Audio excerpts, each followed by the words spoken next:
сәлеметсіздер ме оқушылар, қалдарыңыз қалай? Біз сенімен бар чарт туралы айтатын боламыз бүгін. Жалпы қалай жазу керек бар чарт? Бар чарттың түрі қандай болады? Соған мән берейік. Жалпы introduction-ды қалай жазамыз? Соған оқып өтейін. Keep your introduction paragraph simple. Just paraphrase the information given by IELTS. It's usually just one sentence. It's possible to also comment on the units of measurement in the chart. Introduction-да бізде бірінші тапсырмада қандай сөйлеммен беріп тұр, соны біз жай ғана сөйлемдермен перефраз жасауымыз керек, яғни басқаша сөздермен ауыстырып, бірақ мағынасын сақтап қалуымыз керек. Және де екінші сөйлем ол бізде графикте берілген өлшем бірліктер қандай затта берілген екен, мысалы сантиметрда ма, миллиметрда ма, или километр ма, килограмм ба, соны айтуымыз керек. Мысалы units are measured in kilograms деген сияқты қолдана аламыз. The overview, look at your bar chart and choose the key features. This might be highs, lows, main differences. It's collect them together and present them in an overview. To learn more about the overview conclusion debate, please see my IELTS overview video lesson. You must remember that the examiner is looking for the overview and it's essential part of your task achievement mark. That criterion is 25% of your marks. Жалпы бұл апайымыз, яғни сіздер мына апай деп отқаным, мен IELTS Liz деген жазсаңыздар болады. Міне осы ақпараттар мен осы сайттан алған болатынмын сіздерге. Бұл жерде мына жақта апайымыз сілтеме қалдырып кеткен екен, соған көз жүгіртсеңіздер болады. Яғни біз overviewда key features, кілт белгілерді іздеуіміз керек. Олар highs, lows, main differences, яғни өсімдер, түсімдер, және де бір нақты бір айырмашылықтарды тауып жазуымыз керек екен. Осы сияқты бөлуіміз керек. Make sure you have more, жалпылама сипаттап кетуіміз керек overviewда. Introduction жаңа перефраза, ал body paragraphs-та make sure you have more than one body paragraph. The usual is 2 body paragraph. Decide how you will divide the information in the bar chart into different body paragraphs. You must organize your paragraphs into logical order. Body paragraph 1 және 2 болып 2-ге бөліну керек. Яғни 2 абзацқа бөліну керек body paragraph. Біріншісіне сіздер ұқсас заттарды болжайсыз, ал екіншісіне тоже тағы да ұқсас заттарды бөлек сипаттайтын боласыздар. Бәрін бірге қосып бір абзац қылуға болмайды. Екеуі бірінен кейін 2 абзац болу керек. Төртінші, support sentence with data. Your body paragraphs must have numbers to support them. If you fail to have numbers with your sentences in the body paragraph, you might get only band 5 in task achievement. To learn useful vocabulary for using data accurately, see my lesson. IELTS vocabulary accurately data. Бұл жерде біз нақты сандармен жұмыс жасап үйренуіміз керек. Егер жасамасақ, олай біз 5 деген балл қалады екенбіз IELTS-тан. Сол үшін де сақ болыңыздар. Complex sentences. You must write your task 1 using a range of complex sentences. You must learn the sentence structures. The best way is from model answers. IELTS writing task 1 model answers. Яғни біз IELTS writing-та біз complex sentences өте көп қолдануымыз керек, яғни күрделі сөйлемдерді бірінші сөйлем мен екінші сөйлемді прям байланыстыруымыз керек. Оны біз жаңағыдай model answers, яғни мысалдармен бірге жазып үйренетін боламыз. Бұған сілтемеге өтулеріңіз керек. Linking devices. Мысалы, linking device бір-бірімен байланыстыратын сөздер. Мысалы, complex sentence'лерді біз осы linking devices арқылы көбейтетін боламыз. Мысалы, you should use a range of linking devices. For example, while, whereas, as opposed to, compared to, in comparison with деген сияқты сөздерді қолдану арқылы біз жақсы балл жинай аламыз. All this will help you get a higher score in coherence and the cohesion, which is 25% of your marks дейді. 25% құрайды екен осы сөздер. Make sure you use them correctly. Assessment criteria. Learn more about what the examiner wants to see in your writing. You must understand the requirements for the band score you are aiming for. Thesis pages. Яғни сіз міндетті түрде нақты экзаменатор не сұрап отыр, қандай заттарды қойғысы келеді, соны жазуыңыз керек. Басқа заттар жазып қуып кетпеуіміз керек, бір сөзбен айтқан кезде. Мысалы, енді бар чартқа көз жүгіртейік. Мына бізге IELTS writing-та осындай кесте беріледі. Әрине енді мынау қолмен сызылған, тоже IELTS Liz деген сайттан алған болатынмын. Осындай кесте беріледі. Қағазда және де астында мынандай тақырып жазылып тұрады. The chart shows the expenditure of two countries on consumer goods in 2010 дейді. 2010, иә. Яғни бізде берілген график 2010 жылғы клиент тұтынушыларының товарларының көрсеткіштері берілген дейді, екі түрлі елдегі. Ол Франция және UK, Лондон. Яғни именно cars, computers, books, perfume, камерастарға, яғни 5 түрлі товарға байланысты көрсеткіштер берілген екен. Қанша құртылғаны туралы. Так, introduction, яғни біз 4 үлкен абзацқа бөлуіміз керек. Именно IELTS Writing Task 1-да. Introduction-да, мысалы, жаңа айтып өткендей, осы берілген сөйлемде перефраз жасаймыз. Мысалы, the chart illustrates, shows дегенді мағыналас қылып жазамыз. Illustrates, немесе gives information about деп жазсақ та болады. The amount of money, expenditure деген шығын, иә. The amount of money spent, иә. The amount of money, яғни барлық ақшаның жиынтығы, жұмсалған, иә, жұмсалған барлық ақша жиыны. Яғни осылай біз expenditure деген көп кездеспейтін сөз, бірақ осылай қарапайымдылап алдық. Және ол бірнеше сөз болып несеп тұр, иә. Бір сөзді 4 сөзге, змен қосқанда 5 сөзге айналдырып тұр. Өте керемет нәрсе. Перефразын осылай жерде ұмытпамыз керек. On'ды осылай жаздық. On деп, on 5 consumer goods. Consumer goods.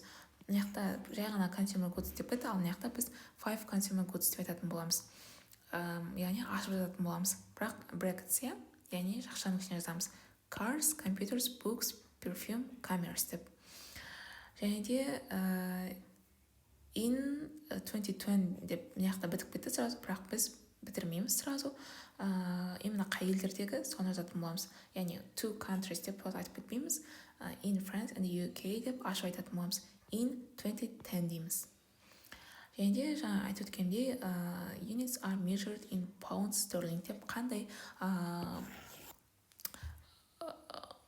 өлшемдікте өлшеніп тұр, соны айтатын боламыз. Мына ақша бізде pounds sterling-ге, осыны біз units are measured in pounds sterling деп айтатын боламыз. Енді overview. Енді жалпы overall, яғни бізде overall, яғни жалпылама жазып кететін боламыз көрсеткіштерді. Мысалы, overall the expenditure of the UK was higher than that of France. Енді UK деген бізде қызыл сызықтар, иә. Қызыл сызыққа мұқият қарайтын болсаңыздар, ол бізде көбіне бізде Лондон, Францияға қарағанда көбірек шығын шығарғанын байқаймыз, иә. Прям өте өсім, прям көп жерде көк сызыққа қарағанда ұзынырақ болып тұр, иә. Яғни өте үлкен шығын шығарып жатыр. Міне соны біз бірінші сөйлемде айтып кеттік. Overall, the expenditure of the UK was higher than that of France. Және де екінші сөйлемде both the French and the British spent the most money on cars, while in the UK the least amount of money was spent on perfume compared to cameras in France. Енді біз франциялық адамдар және британский адамдар, яғни британдықтар деп біз адамдарды айналдырамыз, яғни француздықтар деп те тек Франция, UK, Франция деп айта бермей, ояқтың халқын, яғни French деп те француздықтар деп те сөздікті айналдыра аламыз. Both the French and the British, yeah, French and the British spent the most money on cars, while in the UK the least amount of money was spent. Так, қайтып оқымай-ақ қойын. Мына жерде айтады. Аударайық, иә. Бізде франциялықтарда және де британдықтарда өте көптеген ақшаларын машинаға құртқанын көре аламыз дейді. Жалпы расымен де солай, иә. Француздықтар мен британдықтар шынымен машиналарын көбіне шығындарын машинаға жұмсаған екен, иә. Соны айттық, тоже бұл бізде нақты көзқарас емес, жалпылама жаңағыдай айтып жатыр. While дейді. Енді екіншісіне linking detail деген, осы linking device деген, осы while деген сөз. Бірінші сөйлеммен екінші сөйлем байланысып тұр. While in the UK the least amount of money was spent on perfume compared to cameras in France. айтады. Сонымен қатар бізде британдықтар ең аз ақшасын перфюмға, яғни духиге құртқан екен. Ең аз ақшасын. Compared to cameras in France. Яғни Францияда камераға құртқан деп айтып тұр.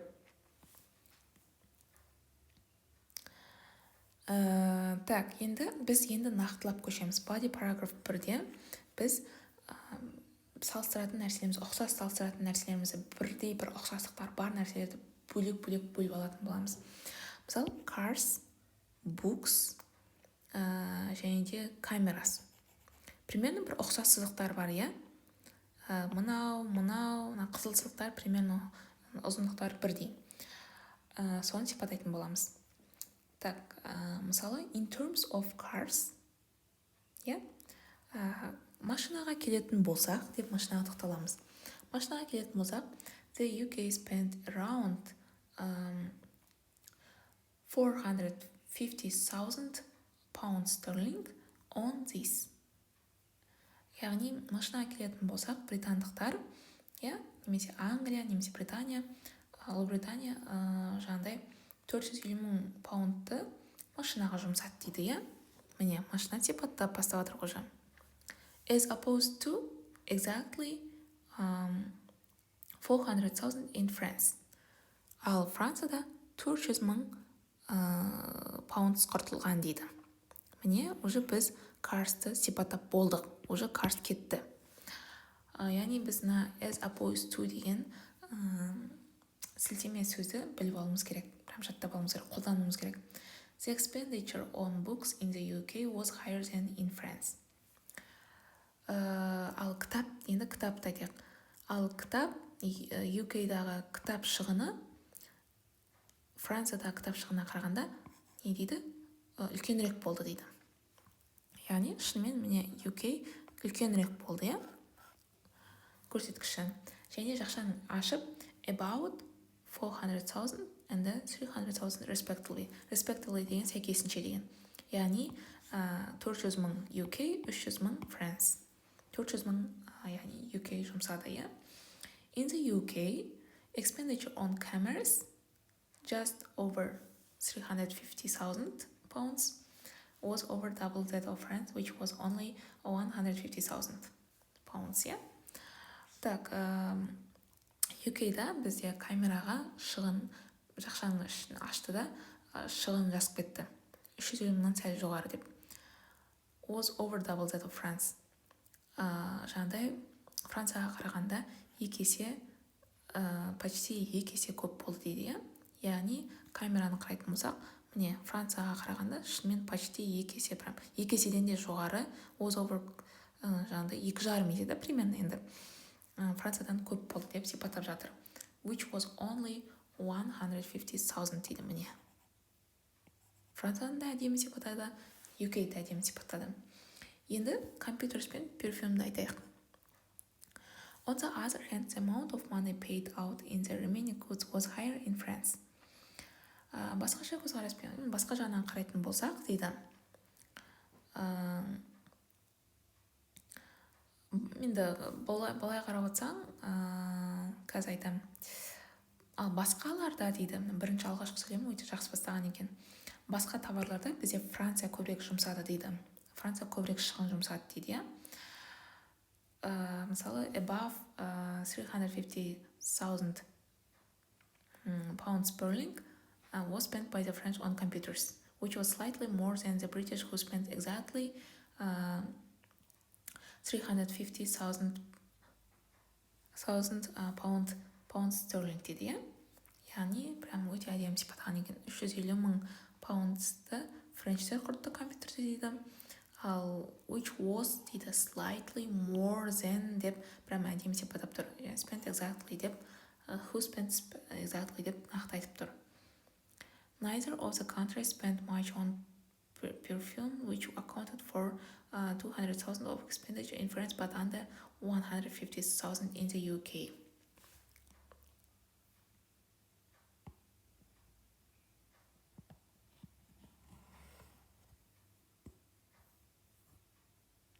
Так, мына жерде